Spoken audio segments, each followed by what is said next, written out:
Hi guys, it is Aoife from Fred We Died Laughing and I'm here with my weekly wrap up. I got 3 books read this week and I quite enjoyed all of them, and the first book I read was Realm of Ash by Tasha Suri. This is the second book in the Empire of Sand. I don't know whether it's a duology or it's going to be a trilogy. At the moment there's only 2 books out, but I'm not 100% sure if there is eventually going to be a third one. This is actually more so, instead of this being a sequel, it's actually more of like a companion novel because it takes place about a good 10 to 12 years later after Empire of Sand and the things that happen in that. And we were following the main character in Empire of Sand, Mira. We were actually following her sister Arwa in this book.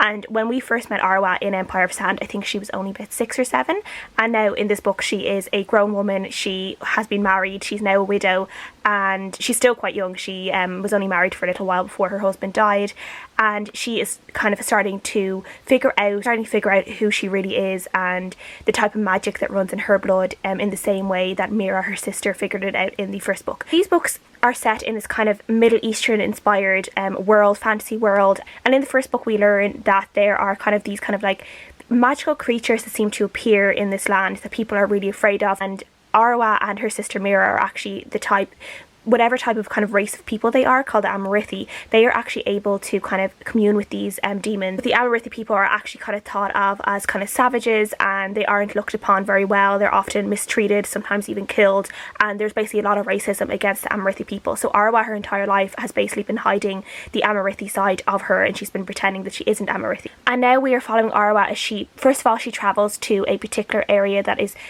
meant for widows, and she meets a woman who is connected to the Emperor in this book, and she ends up agreeing to help the Emperor with understanding more about the kind of the magic in the land and a curse that might be upon the people, and her Amarithi blood might be the key to solving this mystery that it kind of started with the first book in Empire of Sand. Arwa starts working with this bastard prince called Zahir, and the two of them work together, and the more they kind of find out, the more their lives are in danger and the more connected they kind of start feeling towards each other. Kind of the best explanation I can give for this book. I feel like there's a lot in this book that is just kind of complicated to really explain until you kind of read the book and you figure it out. This book was very good. It was really well written. I think the fantasy world in it, the fact it's so Middle Eastern inspired in a way that I haven't seen done as well in other books, and particularly in the type of way that like women are treated in this book, and the kind of the customs they have to abide by in terms of like veiling their faces and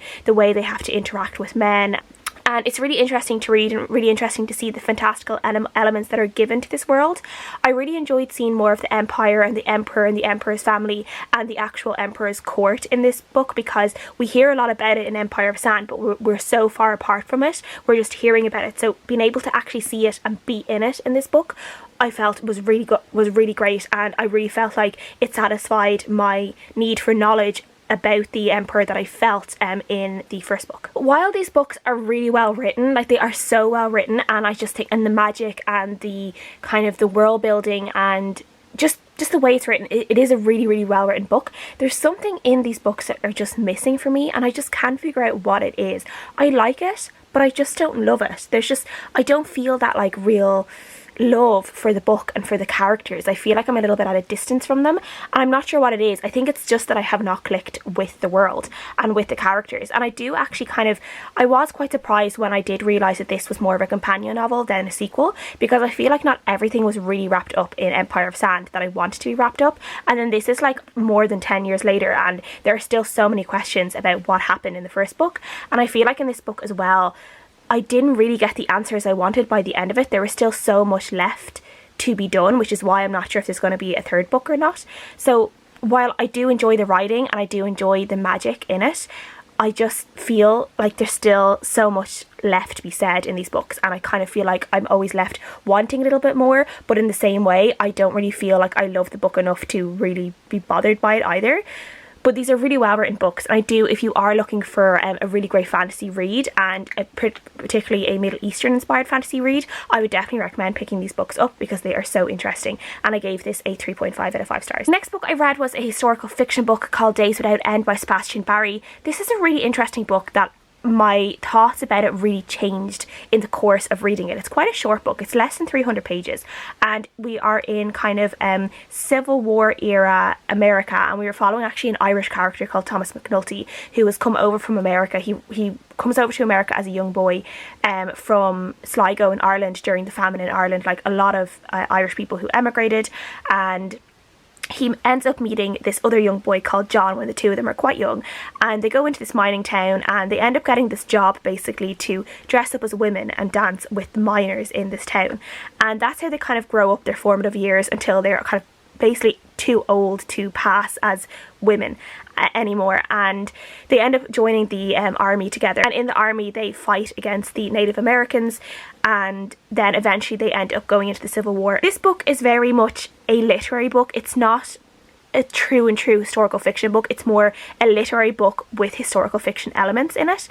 The writing in this is absolutely beautiful, and the descriptions in it are, some of the descriptions in it were absolutely gorgeous, but it is a little bit of a, it's a little bit tough to read at times because it is quite literary, but at the same time I did really enjoy it. At the first when I was reading this I was a little bit unsure. I was like, I'm not sure, I think this might be a 3-star read for me.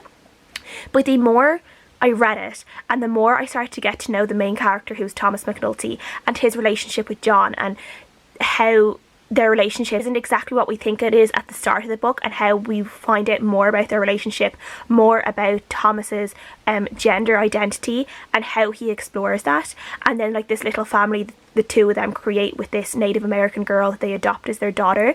And it's so beautiful the way it's done, and it's just so, it's so gentle the way it's done. It's not like forced into the book. It's all just, it flows really, really well. And the way we kind of learn about how Thomas talks about how he actually really liked wearing dresses when he was younger, and he was employed to pretend to be a girl to dance with these miners, because the miners just wanted kind of the illusion of dancing with women because they were in a very male only town, because it was a mining town.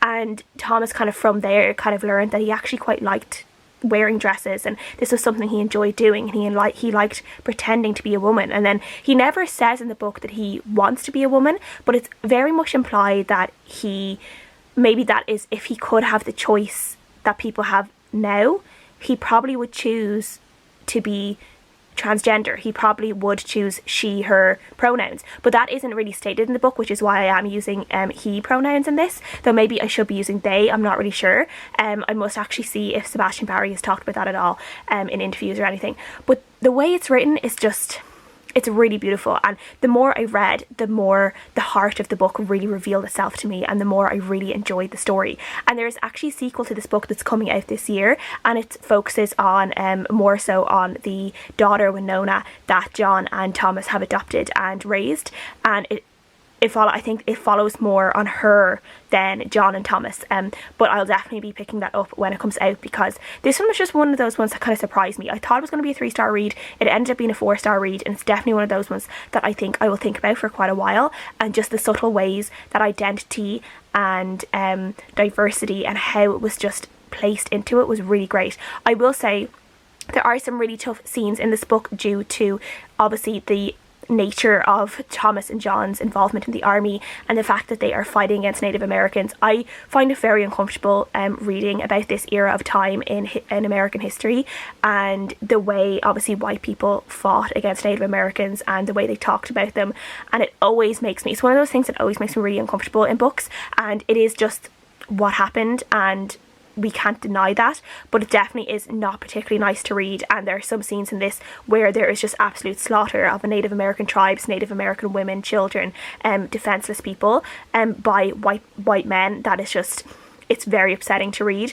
So that is in the book, and yeah, it's not something that you can run away from, but yeah, it's not that pleasant to read. But at the same time, this book I think was really well written, and Sebastian Barry just has a really, really lyrical way of writing that's so gorgeous, and he really just puts a lot of heart into his books, I think, and that was definitely present in this book, and I gave it a 4 out of 5 stars. And the last book I read this week was a buddy read, and that was Age of Witches by Louisa Morgan. I buddy read this with Kirsty. The both of us read The Secret History of Witches. I read it a few years ago and I really, really enjoyed it, and I basically told Kirsty that she had to pick it up. She picked it up and it was like a 5-star read for her. So when we found found out that Louisa Morgan was bringing out another book also about witches in the same kind of theme as The Secret History of Witches.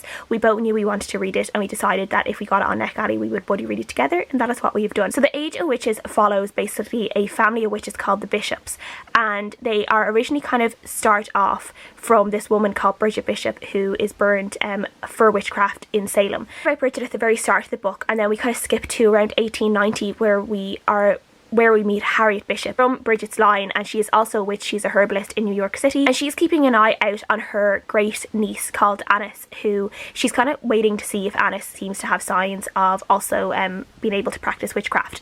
But the thing is that Annis has a stepmother called Frances, who is actually a kind of distant cousin of Harriet's, so she's actually also descended from the Bishop line of witches. But Frances is descended from like a darker line than Harriet, and they actually use darker magic, and Frances has been using dark magic to basically get her own way for quite a while, and Harriet fears that Annis is basically in danger from Frances's type of magic. And Anna soon figures out that Frances wants to marry her off to someone in England, basically just so Frances has this kind of like selfish need and greed for wealth and status, and she wants to achieve that by basically marrying Annis off to some wealthy marquess in England. And Annis doesn't want to do this, but she ends up having to, because of Frances's magic, she ends up having to just go along with her plan, and Harriet basically has to try and rescue Annis from this. So Louisa Morgan just has a really great way of writing witches that I really, really enjoy. It's more of kind of a head witch type of witch, I guess, in terms of where it's like herbs and different types of stones and all the different meanings behind these, and like little rhyming cantrips to really make a spell work. It's not like explosions or sparks or fire or anything like that. It's just that stuff that's like seems really, really simple, and it's really just like herbs and knowing plants and knowing what plants can do for you and for your body, for your mind. And I just really enjoy it, and I definitely like there's parts of this book where Harriet is just making different things and she's describing why she's using the specific stuff she's using in it, and I just really enjoy that part. Some people would probably find that really boring, but I love that part. And I think Louisa Morgan also writes these type of characters that are just so compelling to follow, and you can definitely follow them. You definitely kind of want to follow them for their whole life rather than just this portion of their life that you're getting in the book. It just has a lovely flowing way of writing that you're just kind of swept through the story and you don't realise that you're going so fast. There were definitely parts of this book that I felt like there was stuff that was mentioned or stuff that kind of seemed to start off and it didn't really get a proper conclusion. It definitely ended a little bit more abruptly than I wanted it to end, and I felt like with particular characters I just wanted to see a bit more of what happened to them at the end, and I didn't quite get that, so I felt a little bit like there were some parts of the story that were lacking near the end of it.